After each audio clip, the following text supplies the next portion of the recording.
दोस्तों, आजकल इस भागती दुनिया में हम अपने मन को शांत नहीं कर पाते। हर तरफ हमारा मन कहीं ना कहीं भटकता रहता है। हमारे मन में तमाम तरह के विचार आते रहते हैं जो हमें परेशान करते रहते हैं। इस विचार के कारण ना तो हमें चैन से नींद आती है और ना ही हम सुख शांति से रह पाते हैं। हमारा मन हर समय अशांत रहता है, जिसकी वजह से हम अपने कार्य पर भी ध्यान नहीं दे पाते हैं और जिसकी वजह से हमें कई मुसीबत का सामना करना पड़ता है। अशांत मन की वजह से हम अपनी जिंदगी को सही तरीके से जी ही नहीं पाते हैं। चिंता और बेचैनी हर पल हमें सताती रहती है। कहते हैं, अगर आपका मन शांत हो गया, यानी आप अपने मन को शांत करना सीख गए, तो आप दुनिया की हर एक वस्तु पर विजय पालोगे। मन के शांत होते ही आपको असीम सुख शांति का अनुभव होने लगेगा। आज की इस वीडियो में हम यही जानेंगे कि हम अपने मन को शांत कैसे करें। दोस्तों, एक बार की बात है, एक गरीब आदमी था। वह हर रोज नदी के पास स्थित बौद्ध मंदिर में जाकर वहां साफ सफाई का काम करता था और फिर अपने काम पर चला जाता था। अक्सर वह मंदिर जाकर अपने लिए यह मांगता कि हे भगवान, मुझे आशीर्वाद दीजिए ताकि मेरे पास बहुत सारा धन दौलत हो जाए।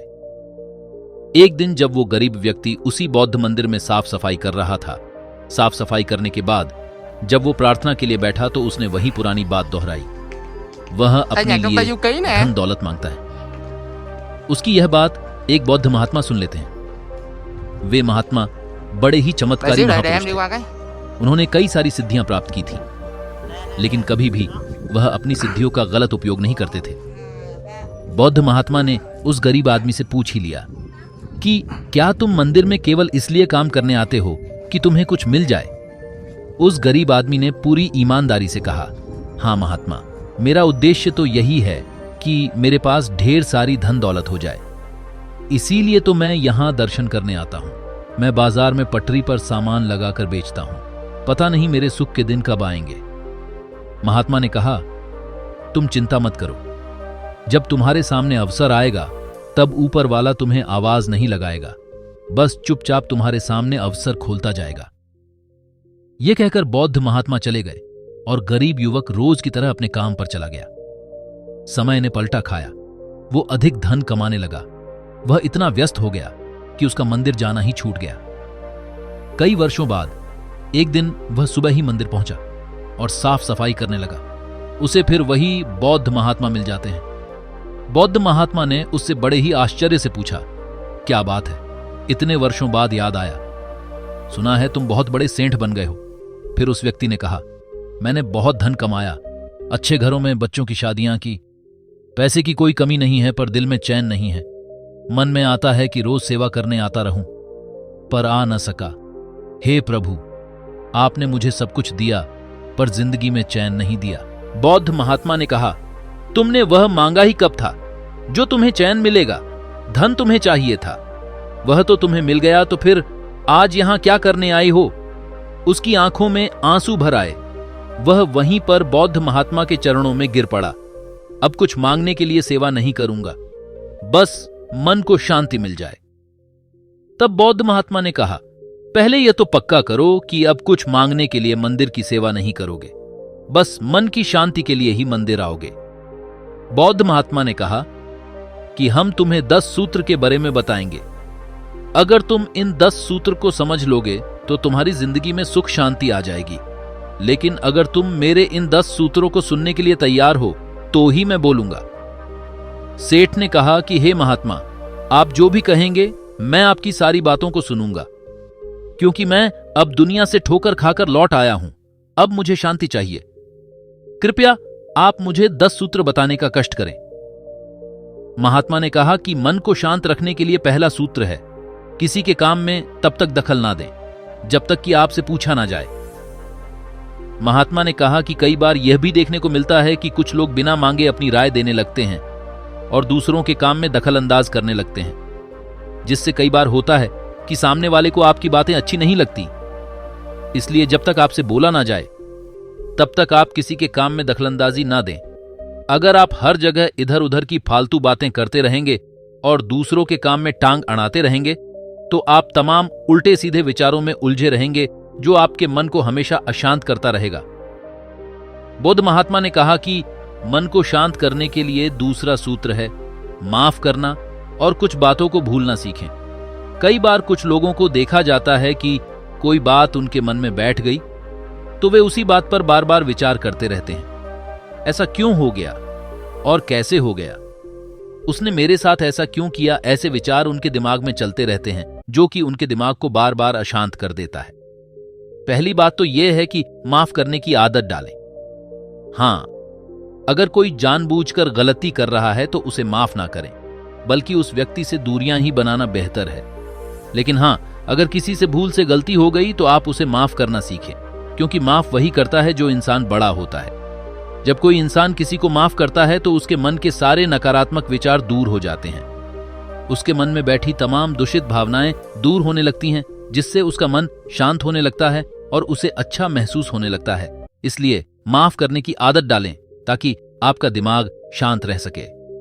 बौद्ध महात्मा ने कहा कि मन को शांत करने का तीसरा सूत्र है पहचान पाने की लालसा ना रखें।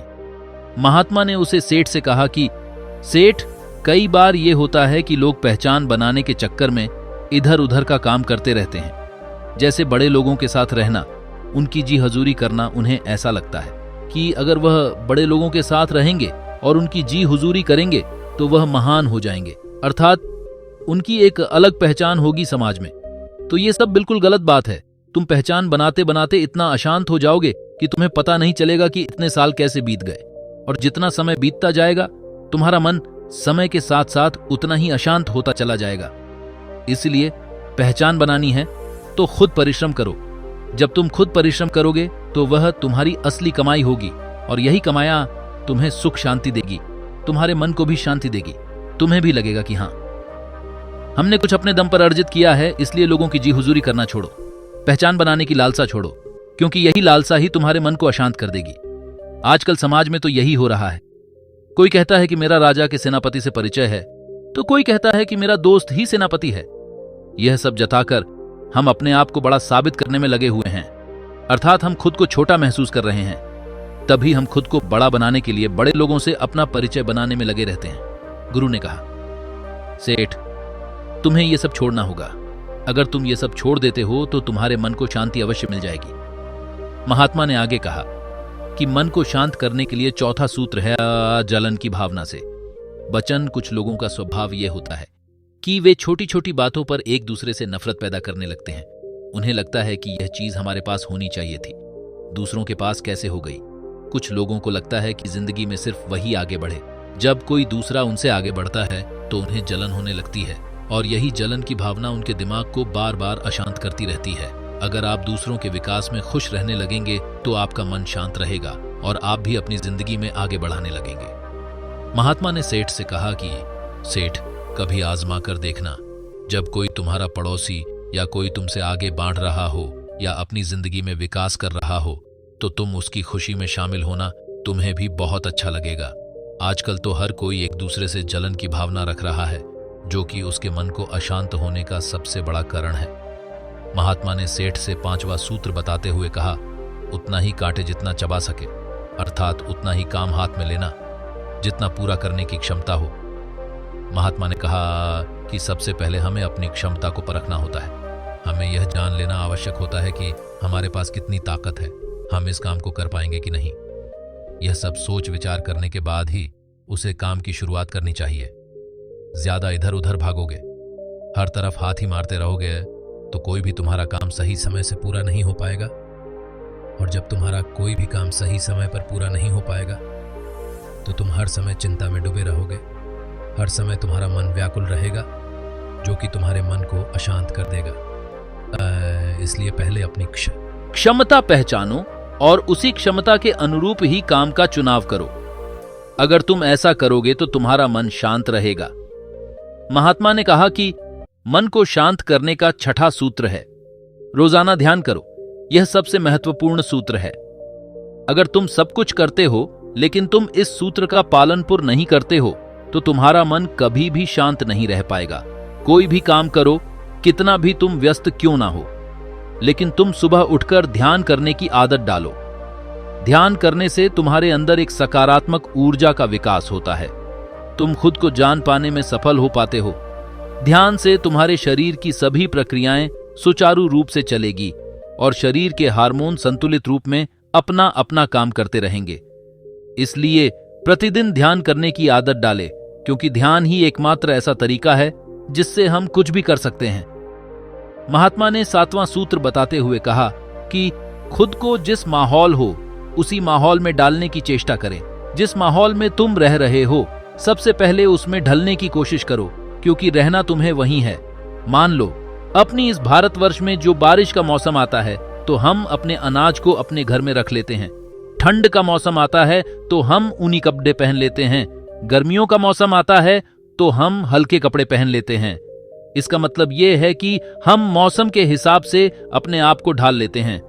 महात्मा कहते हैं कि इंसान वही सफल होता है जो अपने आप को उसे प्रवेश में ढाल। पता है, परिस्थितियों कैसी भी हो, लेकिन अगर तुम उन परिस्थितियों के हिसाब से ढलाने में सफल हो गए तो फिर तुम्हारा मन शांत रहेगा। महात्मा ने सेठ से 8वां सूत्र बताते हुए कहा, जो कभी बदल नहीं सकता उसे सहना सीखो। कई बार हम कुछ ऐसे कार्य करने लगता है जिसका ना तो कोई सर होता है और ना ही कोई पैर। अगर ऐसा कार्य हम करेंगे तो हमारा समय बर्बाद होगा।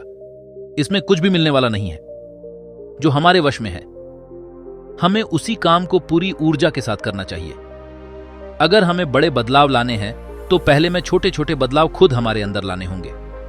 बड़ी सफलता अर्जित करने से पहले खुद की छोटे छोटे गलतियां को सुधारना बहुत जरूरी होता है। मान लो अगर गर्मी पड़ रही है तो तुम ठंडी का मौसम नहीं ला सकते हो, या मैं कहूं कि गर्मी के मौसम में है, तुम अगर ये सोचो कि मौसम ठंडा हो जाए तो ये कभी नहीं होने वाला है। तुम्हें खुद को बदलना पड़ेगा। खुद को बदल लोगे तो मौसम का कोई भी प्रभाव तुम पर नहीं पड़ेगा, अर्थात परिस्थितियों का कोई भी प्रभाव तुम पर नहीं पड़ेगा। इसलिए जो कभी बदल नहीं सकता तुम उसे बदलने में अपना समय बर्बाद मत करो। महात्मा 9वां सूत्र बताते हुए कहते हैं कि किसी भी काम को टाले नहीं और ऐसा कोई काम ना करें जिससे आपको बाद में पछताना पड़े। महात्मा ने कहा कि अक्सर लोग यही करते रहते हैं कि आज का काम कल पर डालते रहते हैं, और फिर जब कल का काम करना होता है तो उनके पास पहले वाले काम का बोझ तो रहता ही है और आज के काम का भी बोझ बढ़ जाता है। तो ऐसे लोग उस काम को नहीं कर पाते हैं। इसीलिए जो आज का काम है तुम उसे आज ही कर लो।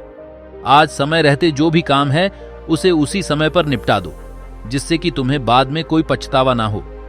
मन को शांत करने के लिए महात्मा 10वें और अंतिम सूत्र बताते हुए कहते हैं कि दिमाग को खाली ना रहने दें। कहते हैं कि खाली दिमाग शैतान का घर होता है। अगर तुम्हारा दिमाग खाली होगा, तुम्हारे पास कोई काम नहीं होगा, तो तुम्हारे दिमाग में तमाम तरह के विचार आते रहेंगे और वे विचार समय के साथ साथ इतने बढ़ते जाएंगे कि तुम्हारे मन को अशांत कर देंगे।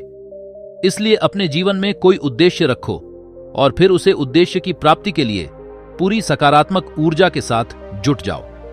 जिसके जीवन में कोई उद्देश्य ही नहीं रहता है या वह अपने उद्देश्य को सही से पालन नहीं करता, तो उसके दिमाग में तमाम तरह के फालतू के विचार पंक्ति रहते हैं, जिससे कि उसका मन अशांत हो जाता है। महात्मा 10 सूत्र बताकर सेठ से कहते हैं कि सेठ, अगर तुम यह 10 सूत्रों को अपनी जिंदगी में इसका सही से अनुरोध करोगे तो तुम्हारा दिमाग कभी इधर उधर नहीं भटकेगा। तुम्हारा दिमाग हमेशा शांत रहेगा। जब तुम्हारा दिमाग शांत रहेगा तो तुम सकारात्मक ऊर्जा से भरे रहोगे। इतना कहकर वे महात्मा मौन हो गए। सेठ इतने साल से मंदिर आ रहा था, पर उसे आज जो मिला वो शायद उसे इतने सालों में कभी नहीं मिला था। अब उसके दिमाग के विचार ठहर गए थे। उसके चेहरे पर